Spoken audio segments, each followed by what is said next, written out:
Assalamualaikum warahmatullahi wabarakatuh. Om Swastiastu, Namo Buddhaya, Salam Kebajikan. Perkenalkan, nama saya Melani Gita Sidabutar dengan NIM 2203080887. Nah, di sini saya akan menjelaskan materi tentang pengolahan air limbah dari buku karangan Dr. Ian Kurniawan.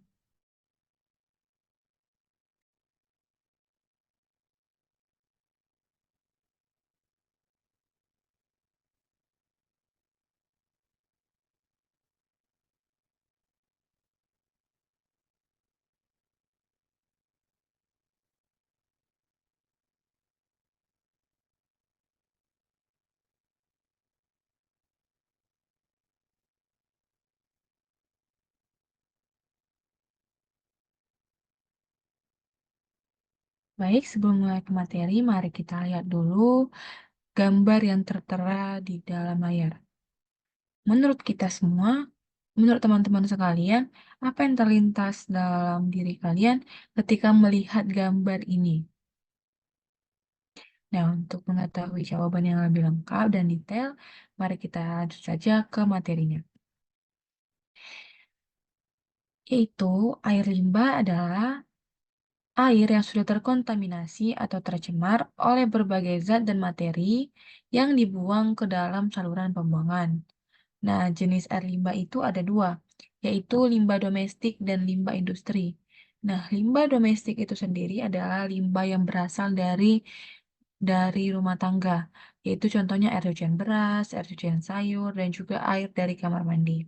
Dan yang kedua ada limbah industri. Limbah industri itu adalah air yang terkontaminasi oleh limbah industri. Air limbah dapat mengandung berbagai zat yang berpotensi berbahaya bagi lingkungan dan kesehatan manusia. Zat tersebut termasuk bahan kimia beracun, logam berat, patogen nutrien berlebih, dan zat-zat yang dapat menyebabkan pencemaran tanah dan air. Nah, di sini ada pentingnya pengelolaan limbah, yaitu untuk kesehatan masyarakat, dampak lingkungan, kepatuhan regulasi, dan pembangunan berkelanjutan. Tujuan teknologi pengolahan air limbah adalah mempertahankan kualitas air, mencegah pencemaran lingkungan, pencegahan penyakit, meningkatkan kualitas air minum, dan juga efisiensi penggunaan sumber daya. Pengolahan air limbah yang melibatkan proses mekanis atau fisika untuk menghilangkan kontaminan dari air limbah. Proses pengolahan secara fisika terdiri dari pengendapan, filtrasi, pengayakan, penggumpalan, dan pengolahan secara termal. Nah, kelebihannya yang pertama yaitu sederhana dan juga ekonomis. Yang kedua, tidak bergantung pada bahan kimia. Dan kelemahannya adalah satu, efisiensi kontaminan tertentu, dan yang kedua, ketergantungan pada metode lain. Lalu yang kedua, pengolahan secara kimia. Pengolahan secara kimia adalah proses penggunaan bahan kimia tertentu untuk mengubah sifat-sifat kontaminan dalam air limbah sehingga dapat dihilangkan atau diubah menjadi bentuk yang lebih mudah diproses. Proses pengolahannya yaitu koagulasi, flokulasi, oksidasi, pengendapan kimia, dan adsorpsi. Lalu, saya akan menjelaskan kelebihan dan kelemahannya. Kelebihannya yaitu efektif dalam menghilangkan kontaminan spesifik, dan yang kedua kemampuan penyesuaian. Lalu kelemahannya yaitu sesuai dengan namanya secara kimia. Maka pengolahan ini bergantung pada bahan kimia. Lalu yang ketiga ada proses secara biologi. Proses secara biologi merupakan penggunaan mikroorganisme seperti bakteri dan alga untuk menguraikan kontaminan organik dalam air limbah. Proses pengolahannya yaitu pengolahan anaerobik, pengolahan aerobik, sistem lumpur aktif, lahan basah buatan. Keuntungannya yaitu yang pertama, efektif dalam menghilangkan kontaminan organik. Yang kedua, ramah lingkungan. Yang ketiga, biaya operasional rendah. Tantangannya yaitu variabilitas kondisi lingkungan dan perawatan mikroorganisme. Lalu Di sini saya akan menjelaskan proses pengolahan air limbah. Yang pertama, pra-pengolahan. Pra-pengolahan bertujuan untuk melindungi peralatan pengolahan selanjutnya dari kerusakan dan memudahkan proses selanjutnya. Kedua, pengolahan primer. Melibatkan penghilangan materi padat dan berat yang lebih besar dalam air limbah melalui proses pengendapan atau pengayakan halus. Ketiga, pengolahan sekunder. Melibatkan penggunaan mikroorganisme untuk menguraikan kontaminan organik dalam air limbah. Yang keempat, pengolahan tersier. Melibatkan proses penghilangan kontaminan dan polutan yang lebih halus yang masih ada dalam air limbah. Kelima, disinfeksi. Melibatkan penggunaan bahan kimia atau teknologi tertentu untuk membunuh mikroorganisme patogen yang masih ada dalam air limbah. Lalu, pengolahan limbah lumpur yang dihasilkan selama proses pengolahan air limbah perlu dikelola dengan baik agar tidak mencemari lingkungan.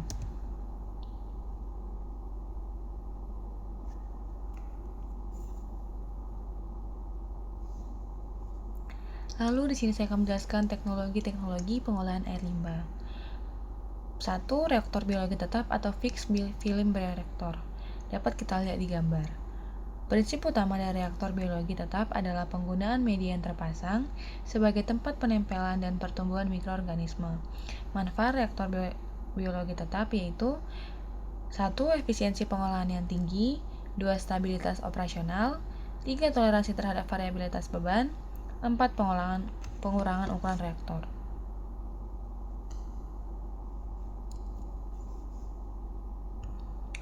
Lalu ada reaktor biologi tetap. Reaktor biologi tetap prinsip kerjanya adalah air limbah masuk ke tangki reaktor dan kontak dengan membran semi-permeabel yang terendam di dalamnya. Tekanan yang diterapkan pada sisi cairan menyebabkan air limbah terdorong melalui membran sedangkan partikel padat mikroorganisme dan zat-zat terlarut tertahan dalam membran. Manfaatnya yaitu yang pertama, efisiensi pengolahan yang tinggi, 2. Pengurangan dampak lingkungan, 3. Penghematan ruang dan infrastruktur, 4. Peningkatan kualitas air yang dihasilkan. Lalu ada teknologi pengolahan air limbah. Prinsip kerja air limbah masuk ke saluran reaktor dan mengalir secara alami atau dengan bantuan pompa melalui zona-zona yang berada di dalam saluran. Mikroorganisme yang ada di dalam saluran menguraikan bahan organik dalam air limbah melalui proses biodegradasi. Manfaatnya yaitu yang pertama, pengolahan yang efisien, 2. Biaya dan investasi yang rendah, 3. Pengolahan yang mudah, 4. Skalabilitas.